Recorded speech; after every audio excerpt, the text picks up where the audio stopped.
Hi friends, ಜಬ್ಬಿ food ಫ್ಯಾಕ್ಟ್ರಿಗೆ ತಮಗೆಲ್ರಿಗೂ ಸ್ವಾಗತ. ಇವತ್ತಿನ ವಿಡಿಯೋದಲ್ಲಿ ನಾವು ಚಳಿಗಾಲ ಬಂತು ಅಂತ ಅಂದರೆ ಎಲ್ರಿಗೂ ನೆನಪಾಗುವಂಥದ್ದು ಒಂದೇ, ಅದು ಸೂಪ್. ಅಂತಹ ಸೂಪ್ಗಳಲ್ಲಿ ಒಂದಾಗಿರುವಂಥದ್ದು ಚಿಕನ್ ಮ್ಯಾಂಚೋ ಸೂಪನ್ನು ಹೇಗೆ ಮಾಡೋದಂತ ಹೇಳಿ ನೋಡುವ.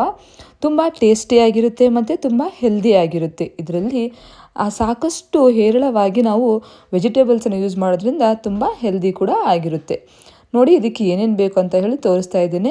1 ಕಪ್ ಆಗುವಷ್ಟು ನಾನಿಲ್ಲಿ ಚಿಕನ್ ತೊಗೊಂಡಿದ್ದೇನೆ, ಮತ್ತು 1 ಕಪ್ ಆಗುವಷ್ಟು ಮಶ್ರೂಮ್, ಮತ್ತು ಕ್ಯಾಪ್ಸಿಕಮ್, ಆನಿಯನ್ ಮತ್ತು ಕ್ಯಾರೆಟ್ ಎಲ್ಲ ವೆಜಿಟೇಬಲ್ಸ್ ಕೂಡ ನಾನು ಸೇಮ್ ಸೈಜಲ್ಲಿ ಕಟ್ ಮಾಡಿ ಇಟ್ಕೊಂಡಿದ್ದೇನೆ. ಚಾಪರಲ್ಲಿ ಹಾಕ್ಕೊಂಡ್ರೆ ಎಲ್ಲವೂ ಒಂದೇ ಈವನ್ ಆಗಿರುವಂತಹ ಸೈಜಲ್ಲಿ ಬರುತ್ತೆ. ಅದಾದಮೇಲೆ ಒಂದು ಸ್ವಲ್ಪ ಕೊತ್ತಂಬರಿಯನ್ನು ತಗೊಂಡಿದ್ದೇನೆ ಸಣ್ಣಗೆ ಕಟ್ ಮಾಡಿಕೊಂಡು.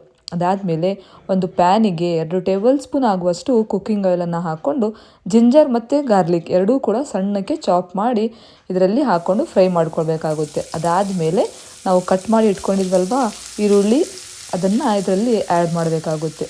ಆ್ಯಡ್ ಮಾಡಿಕೊಂಡು ಚಿಕನನ್ನು ಇದರಲ್ಲಿ ಸೇರಿಸ್ಕೊಂಡು ಒಂದು 50% ಆಗುವಷ್ಟು ಚಿಕನ್ ಬೇಯಬೇಕು. ಬೆಂದಾದಮೇಲೆ ನಾವು ಕಟ್ ಮಾಡಿ ಇಟ್ಕೊಂಡಿರುವಂತಹ ವೆಜಿಟೇಬಲ್ಸನ್ನು ಸೇರಿಸ್ಕೊಳ್ಬೇಕಾಗುತ್ತೆ. ಫಸ್ಟಿಗೆ ನಾವು ವೆಜಿಟೇಬಲ್ಸನ್ನು ಸೇರಿಸ್ಕೊಂಡ್ರೆ ಚಿಕನ್ ಬೇಯೋದಿಲ್ಲ, ವೆಜಿಟೇಬಲ್ಸ್ ತುಂಬ ಬೆಂದು ಮೆಲ್ಟ್ ಆಗಿಬಿಡುತ್ತೆ. ಆಮೇಲೆ ಸೂಪಲ್ಲಿ ನಮಗೆ ತಿನ್ನುವಾಗ ವೆಜಿಟೇಬಲ್ ಸಿಗೋದೇ ಇಲ್ಲ.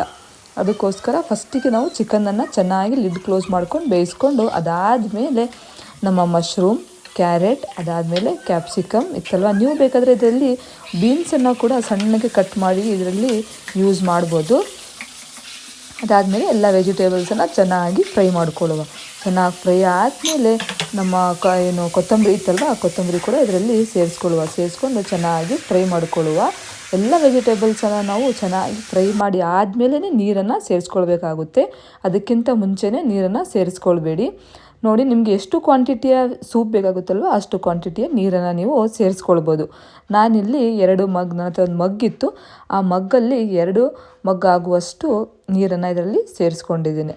ಅದಾದಮೇಲೆ ಸೋಯಾ ಸಾಸನ್ನು ಯೂಸ್ ಮಾಡ್ತೇನೆ. ನೀವು ಇಲ್ಲಿ ಯಾವುದೇ ಬ್ರ್ಯಾಂಡಿನ ಸೋಯಾ ಸಾಸನ್ನು ಯೂಸ್ ಮಾಡ್ಬೋದು. 2 ಟೇಬಲ್ ಸ್ಪೂನ್ ಆಗುವಷ್ಟು ಸೋಯಾ ಸಾಸನ್ನು ಇದರಲ್ಲಿ ಸೇರಿಸ್ಕೊಂಡಿದ್ದೇನೆ. ಅದಾದಮೇಲೆ ಸ್ವಲ್ಪ ಉಪ್ಪು ಮತ್ತು ಇದಿರುತ್ತಲ್ವ ಕಾರ್ನ್ಫ್ಲವರ್ ಇರುತ್ತಲ್ವ, ಕಾರ್ನ್ಫ್ಲವರನ್ನು ಯೂಸ್ ಮಾಡ್ತೇನೆ. ಅದಾದಮೇಲೆ ಬ್ಲ್ಯಾಕ್ ಪೆಪ್ಪರ್ ಪೌಡರ್ ಇದೆಯಲ್ವ, ನಮ್ಮ ಸೂಪಿಗೆ ತುಂಬ ಒಳ್ಳೆಯ ಆಗುವಂಥ ಒಂದು ಫ್ಲೇವರನ್ನು ಕೊಡುತ್ತೆ ಮತ್ತು ಟೇಸ್ಟನ್ನು ಕೊಡುತ್ತೆ. ಬಟ್ ಅದನ್ನು ನಾವು ಲಾಸ್ಟಿಗೆ ಹಾಕ್ಕೊಳ್ಬೇಕಾಗುತ್ತೆ. ಇನ್ನೇನು ನಾವು ಸೂಪ್ ಇಳಿಸ್ತೇವೆ ಅನ್ನುವಾಗ ಬ್ಲ್ಯಾಕ್ ಪೆಪ್ಪರ್ ಪೌಡರನ್ನು ಸೇರಿಸ್ಕೊಳ್ಬೇಕಾಗುತ್ತೆ.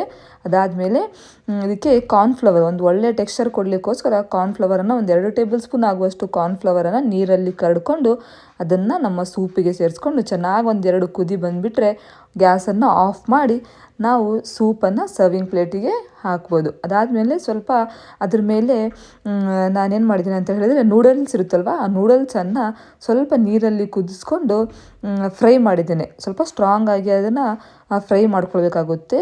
ಒಂದು ಬ್ರೌನ್ ಕಲರ್ ಬರುವ ತನಕ ಫ್ರೈ ಮಾಡಿಕೊಂಡು ಇದ್ರ ಮೇಲೆ ಗಾರ್ನಿಷಿಂಗ್ ಮಾಡಿದರೆ ತುಂಬ ಟೇಸ್ಟಿಯಾಗಿರುವಂತಹ ಒಂದು ಚಿಕನ್ ಮ್ಯಾಂಚೋ ಸೂಪ್ ರೆಡಿ ಆಗುತ್ತೆ. ನಮಗೆ ಚಳಿಗಾಲ